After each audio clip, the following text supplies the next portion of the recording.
अस्सलाम वालेकुम। आज मैं बना रही हूँ सूजी और नशास्ते के लड्डू जो अक्सर सर्दियों में बनाए जाते हैं क्योंकि ये हरारत और तवानाई का भरपूर जरिया होते हैं। इन लड्डुओं को बनाकर हम काफ़ी देर तक स्टोर कर सकते हैं। तो क्या क्या चीज़ें इन लड्डुओं में इस्तेमाल होंगी और किस तरीके से बनाए जाएंगे, आइए देखते हैं। रेसिपी शुरू करने से पहले अगर आपने मेरे चैनल को सब्सक्राइब नहीं किया तो प्लीज़ सब्सक्राइब कीजिए, बेल आइकन को भी प्रेस कीजिए ताकि मेरे आने वाली तमाम वीडियोस आप तक पहुंचती रहें। अगर मेरी वीडियो आपको पसंद आती है तो इसको लाइक कीजिए और अपने फ्रेंड्स के साथ शेयर कीजिए। तो मैंने लिया है एक प्याला निशास्ते का, तकरीबन एक पाव होगा। एक प्याली की मैंने ली है माश की दाल का आटा, और ये माश की दाल थी जिसको मैंने पहले फ्राई कर लिया 1 टेबल स्पून घी डालकर, फिर मैंने इसको ग्राइंडर में पीस लिया है। तो ये बिल्कुल सही आटे की तरह हमारा ये ग्राइंड हो चुका है। एक प्याली मैंने सूजी ली है, आधा किलो शक्कर ली है जिसकी मैं चाशनी बनाऊंगी। एक प्याली मैंने देसी घी का लिया है, और नट्स लिए हैं कुछ, ये आप अपनी मर्जी से शामिल कर सकते हैं। मेरे पास है बादाम, मूंगफली है, अखरोट है, 4 मगज, ग्रेट किया हुआ नारियल है और कुछ किशमिश है। तो स्टार्ट करते हैं। एक कढ़ाई लेंगे, उसके अंदर थोड़ा सा देसी घी शामिल करेंगे। ये मैंने मेल्ट कर लिया था क्योंकि सर्दी की वजह से जम जाता है। तो इसके अंदर मैं शामिल करूंगी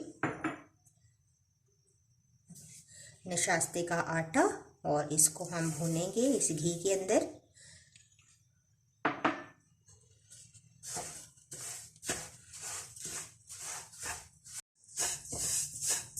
अच्छा सा हम इस नशास्ते के आटे को भून लेंगे। एक बर्तन में निकाल लेंगे। अब बाकी का घी शामिल करेंगे। तकरीबन 1 पाव घी आपका इस रेसिपी में लग जाएगा। और अब डालेंगे सूजी, और सूजी को भून लेंगे।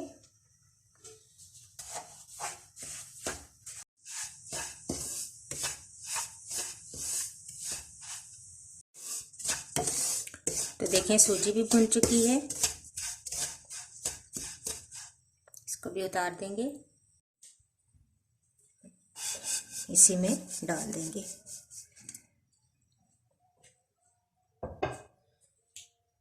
अब थोड़ा सा हम माश की दाल को भी भून लेंगे, इसके आटे को। वैसे तो मैंने इसको फ्राई करके इसको ग्राइंड किया था, इसके बावजूद थोड़ा सा हम इसको भूनेंगे। थोड़ा सा घी शामिल कर लेते हैं।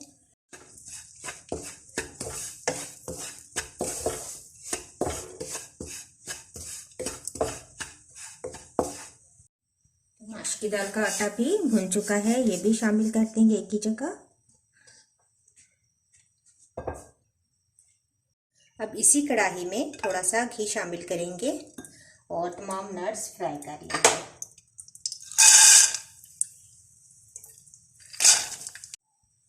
नट्स भी शामिल कर देंगे एक ही जगह।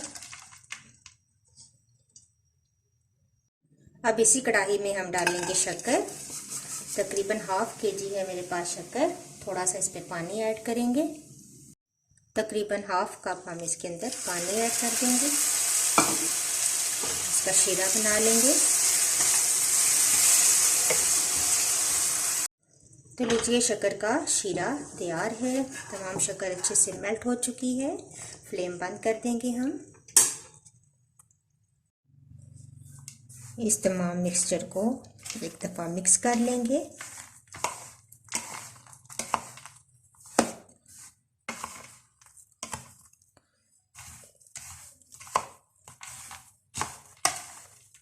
और इसके बाद अब हम इसके अंदर डालेंगे शीरा जो हमने तैयार किया था। थोड़ा थोड़ा करके डालकर इसको मिक्स करते जाएंगे।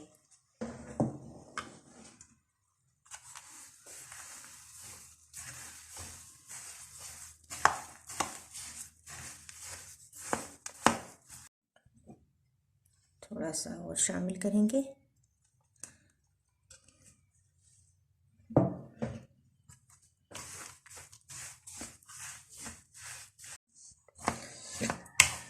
तो देखें, अब जब आपको लगे कि आप अच्छी तरीके से बाइंड हो जाएगा तो फिर और शीरा शामिल ना करें।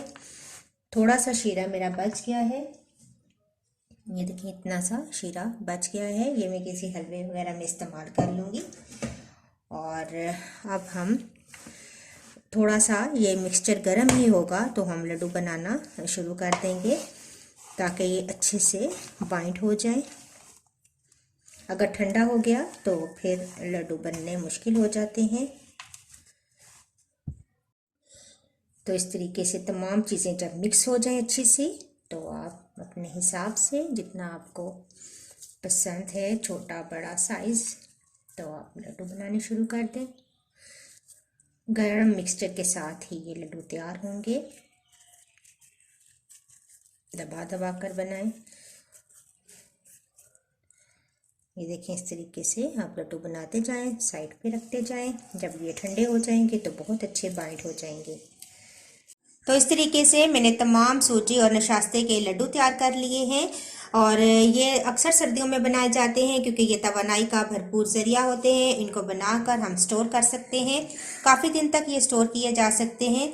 तो आप इस रेसिपी को ज़रूर ट्राई कीजिएगा, मुझे अपना फीडबैक ज़रूर दीजिएगा। इंशाल्लाह नेक्स्ट वीडियो के साथ दोबारा हाजिर होंगी। अल्लाह हाफिज़।